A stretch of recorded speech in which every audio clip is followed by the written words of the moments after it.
Every second, the world sinks deeper into debt. Trillions move through invisible systems most people never see. Yet these currents dictate the very rhythm of our lives. Look closely at the glittering towers, the ceaseless flow of information, the seemingly stable foundations of modern civilization. And listen, can you hear it? The silent, relentless ticking of a global clock. Almost every country on Earth owes money. Not just millions, but billions, even trillions. Entire governments survive by borrowing from the future, from institutions and individuals you've likely never considered. Ordinary people, generation after generation, work to pay taxes that service interest on debts incurred long before they were born. And beneath this intricate, almost incomprehensible system lies one uncomfortable question, echoing across centuries. What happens if the debt can never truly be repaid? The modern world, it seems, may be running on borrowed time. And perhaps it always has been. To understand the behemoth of modern debt, we must first look to its primal origins. Debt isn't a modern invention. It's as old as civilization itself, woven into the very fabric of human society. In ancient Mesopotamia, as early as 3000 BC, records on clay tablets reveal sophisticated systems of lending and borrowing grain, livestock, and labor. Farmers borrowed against future harvests. Temples acted as early banks, holding communal wealth and extending credit. Debt was a tool for survival, for investment, but also a cruel master, often leading to debt slavery, where people literally sold themselves or their children to repay loans. Ancient empires, from the Sumerians to the Romans, understood the power of leveraging resources they didn't yet possess. Kings financed wars, not just through tribute, but through loans from wealthy citizens or conquered territories. When pharaohs built their colossal monuments or Roman emperors expanded their vast territories, they did so on a promise of future returns, often extracted through conquest or taxation. This wasn't always money as we know it, but promises of resources, future labor, or a share of spoils. In medieval Europe, the seeds of modern finance began to sprout. Italian city-states like Venice and Genoa, fueled by burgeoning trade, saw the rise of merchant bankers. These weren't just moneylenders. They facilitated international commerce, extending credit to traders and, crucially, to monarchs. Kings, constantly needing funds for their lavish courts and incessant wars, found in these early banking houses a critical lifeline. From the Medici in Florence to the Fuggers in Augsburg, these families amassed immense power, not through armies, but through the judicious management of royal debt. The concept of public debt began to emerge, where a sovereign power issued bonds to its citizens, promising repayment with interest.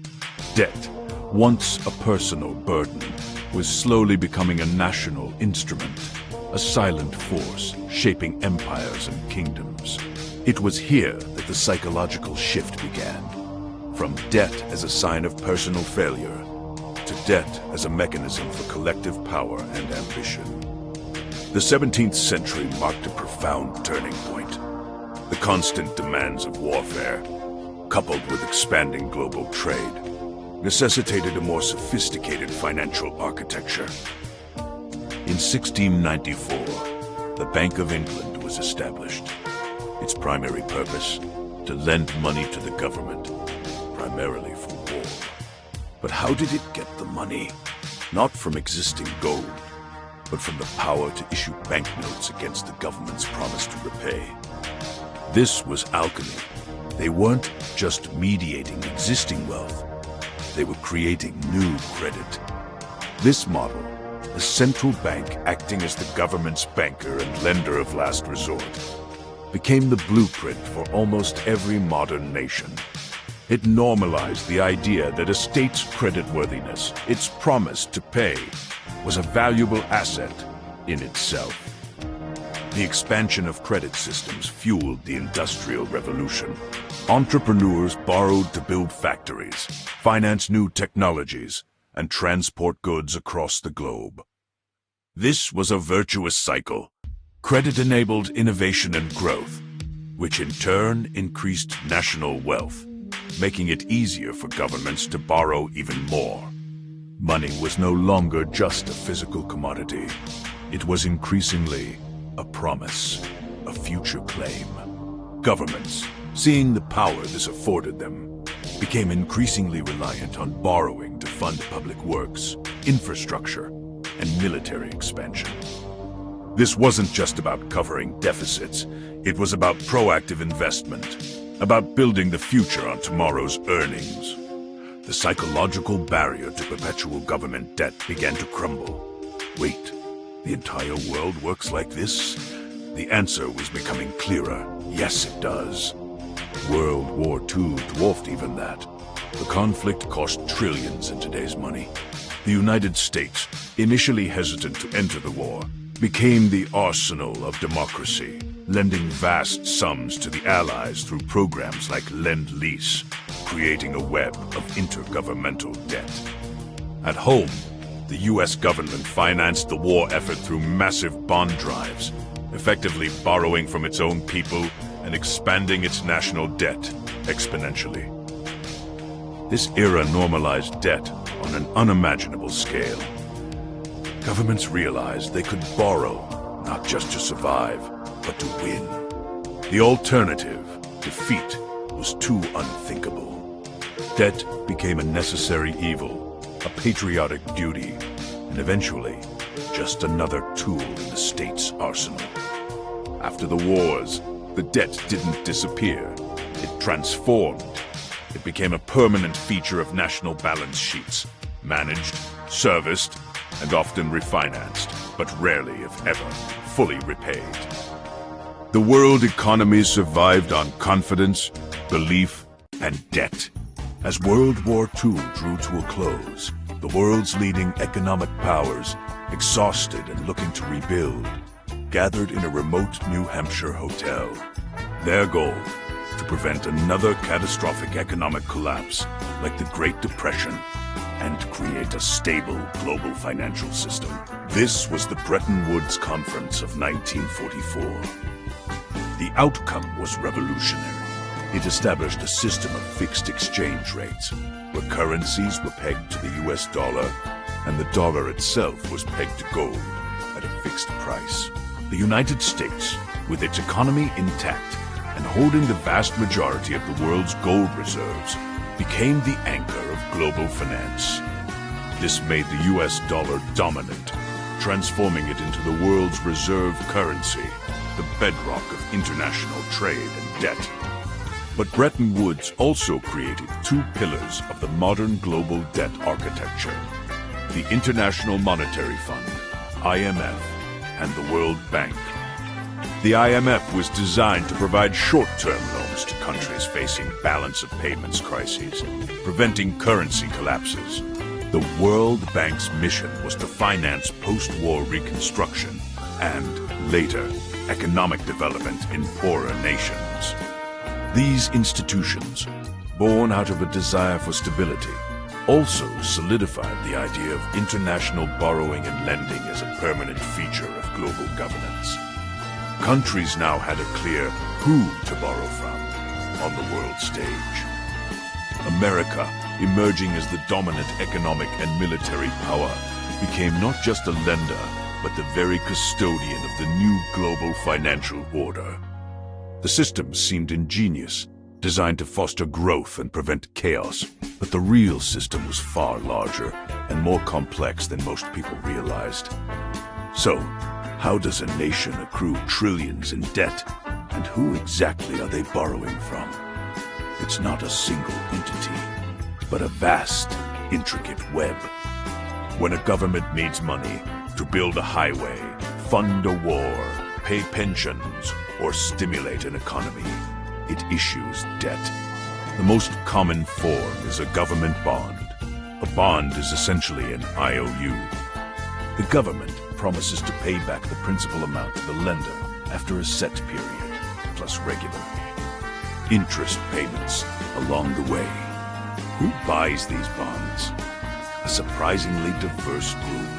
Individual investors, pension funds, insurance companies, banks, and critically, other countries. China, for instance, holds significant amounts of U.S. Treasury bonds. These buyers are lending money to the government, expecting a safe return. And then there are central banks. Institutions like the U.S. Federal Reserve, the European Central Bank, or the Bank of Japan play a unique role. When governments can't find enough buyers for their debt in the open market, or when they want to stimulate the economy, central banks can effectively print money, though it's mostly digital, and buy these government bonds themselves. This process injects new money into the economy. This is why governments rarely fully repay their national debt. They roll it over, refinancing old debt with new debt, or let the central bank effectively absorb it. This continuous injection of money, however, carries a hidden cost: inflation. When too much money chases too few goods, prices rise. Your savings buy less. Your wages don't stretch as far. This is the subtle way ordinary citizens bear the burden of government borrowing, even if they never directly hold a bond. It's a perpetual balancing act. Borrow to grow, but not so much that you erode the value of your currency. National debt isn't just a number. It's a living, breathing system, constantly reshaping wealth, opportunity, and the very value of our labor. Given the complexities, the risks, and the sheer scale of national debt, why do governments continue borrowing seemingly without end? The answers are deeply intertwined with the aspirations and necessities of modern life. Firstly, economic growth. Governments borrow to invest in infrastructure, roads, power grids, communication networks, which are essential for businesses to thrive and for a nation to compete globally. They fund research and development, education, and healthcare, all seen as investments in a prosperous future. This borrowing is often framed as investment, not simply spending. Secondly, welfare systems and social stability. Modern states provide safety nets for their citizens. Unemployment benefits, healthcare, pensions, disaster relief. These programs are immensely popular and politically difficult to cut. When tax revenues aren't enough to cover these commitments, borrowing becomes the path of least resistance, avoiding social unrest and maintaining political stability. This is often driven by immense political pressure from electorates. Thirdly, military spending and global power. Maintaining a modern military, engaging in international diplomacy, and projecting influence on the world stage are expensive endeavors. Borrowing funds these ambitions, allowing nations to safeguard their interests and maintain their geopolitical standing. Avoiding economic collapse is also a powerful motivator. In times of recession or crisis, governments borrow to inject money into the economy, preventing deeper downturns and mass unemployment. It's a lifeline, though, one that comes with a price tag. In essence, governments borrow because it allows them to achieve goals, growth, security, welfare, that would otherwise be impossible within the constraints of current tax revenue. It's the engine that powers the aspirations of modern states, a seemingly indispensable tool for progress. But it also means entire nations became dependent on borrowing. While nations accumulate trillions, the story of debt resonates profoundly at the individual level. For many, debt isn't an abstract economic concept. It's a deeply personal, often crushing reality. Modern society, especially in developed economies, is built around borrowing. From the moment we step into adulthood, we are immersed in a culture of credit. Student loans promise a better future, but often burden graduates with decades of repayment. Mortgages allow families to own homes, but tether them to massive long-term obligations. Credit cards offer instant gratification, but trap millions in cycles of high-interest payments, turning wants into desperate needs. This isn't accidental. It's a deliberate design of modern finance. The hidden psychological effects are immense. Debt creates stress, anxiety, and a profound sense of entrapment. It limits choices, forces compromises, and can erode mental health and relationships. People often find themselves working longer hours, taking on multiple jobs, not to get ahead, but merely to service their existing debts. The aspirational messages of advertising, the perceived need to keep up with peers, fuel this cycle, making borrowing feel not just normal, but necessary for a good life. This psychological burden, the constant pressure to earn and repay, is a dark undercurrent of modern prosperity. It's the human cost of a system that thrives on leverage, turning ordinary citizens into perpetual cogs in a vast financial machine. The seemingly endless expansion of debt, however, is not without its spectacular failures. History is punctuated by dramatic debt crises, moments when the fragile confidence underpinning the global financial system shatters, revealing the human cost of reckless borrowing. In the 1980s, the Latin American debt crisis erupted. Countries like Mexico, Brazil, and Argentina had borrowed heavily from Western banks in the 1970s, fueled by cheap oil money. When global interest rates soared, they found themselves unable to service their debts.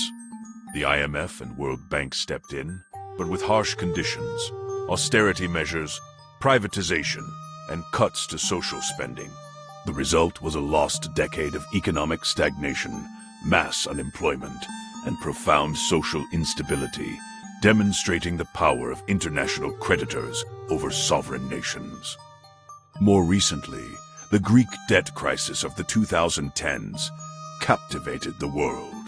Greece, a member of the Eurozone, revealed massive hidden debts. To prevent a collapse of the euro, international lenders, the IMF, European Central Bank, and European Commission provided bailout loans, again demanding severe austerity. Pensions were cut, taxes raised, public services slashed. The human impact was devastating. Soaring unemployment, poverty, and a profound sense of national humiliation.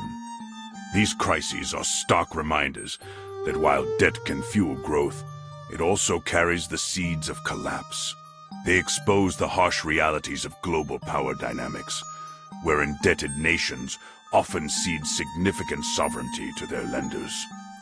They demonstrate how financial collapses lead directly to austerity, unemployment, and profound social instability, shattering the lives of millions. Wait, the entire world works like this. Yes, in these moments of crisis, the underlying mechanisms become brutally clear. Confidence is everything, and when it evaporates, the consequences are felt not by abstract economies, but by real people.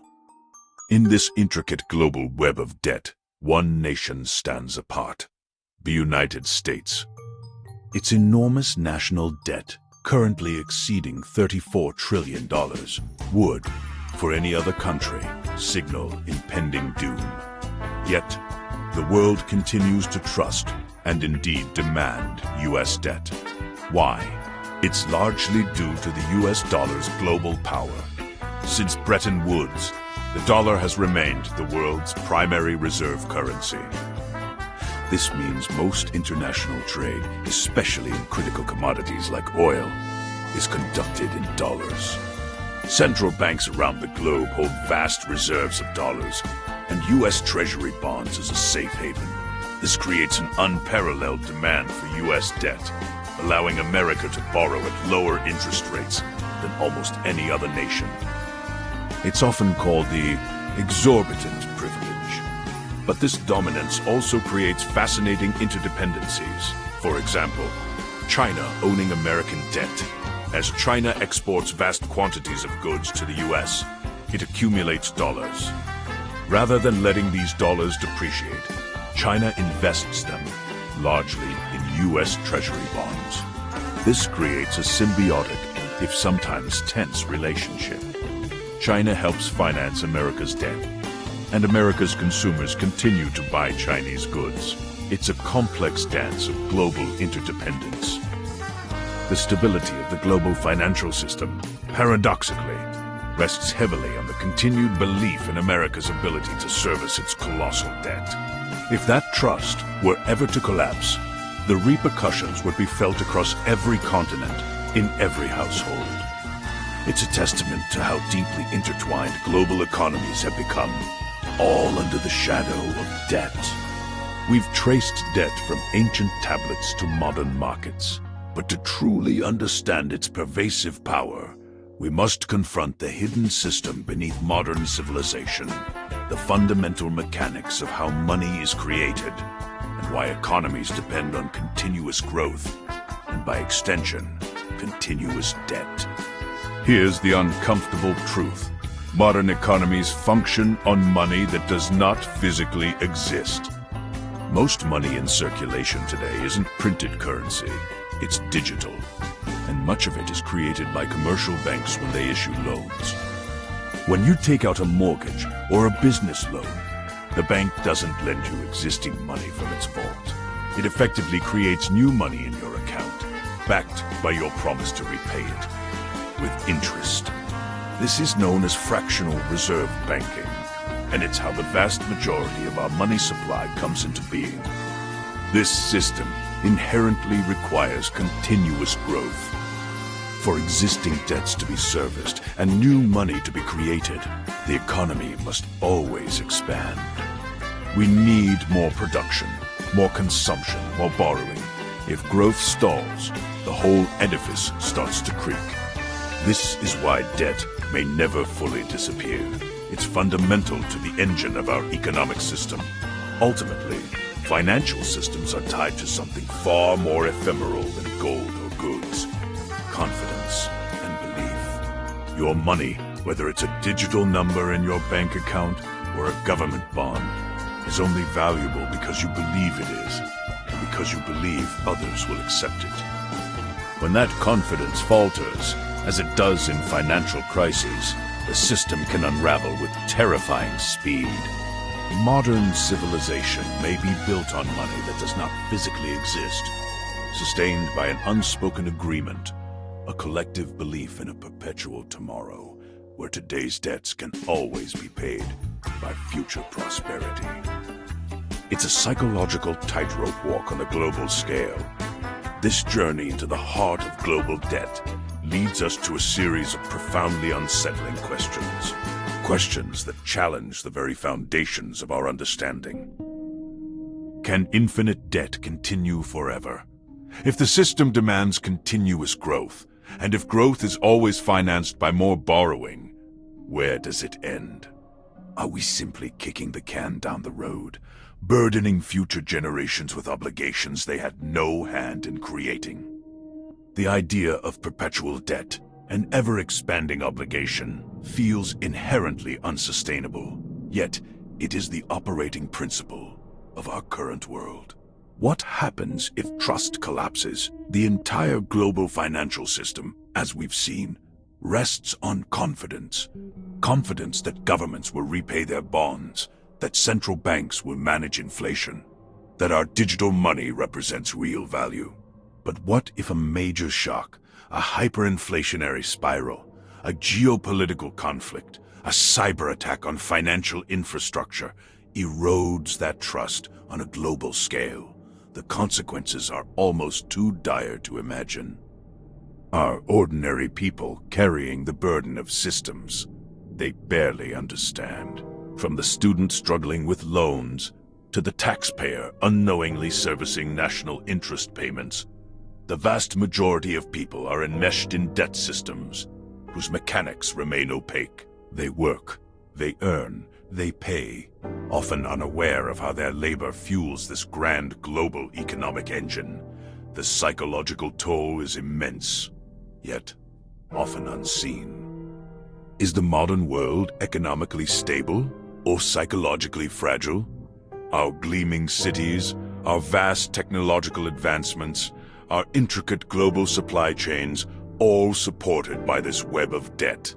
It provides liquidity, funds innovation, and cushions against crisis.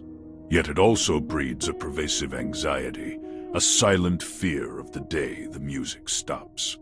The deeper we delve, the more apparent it becomes. This isn't just about numbers on a ledger. It's about human behavior, collective belief, and the very nature of power in the 21st century. As we stand at the precipice of a new era, the questions surrounding debt grow even more complex.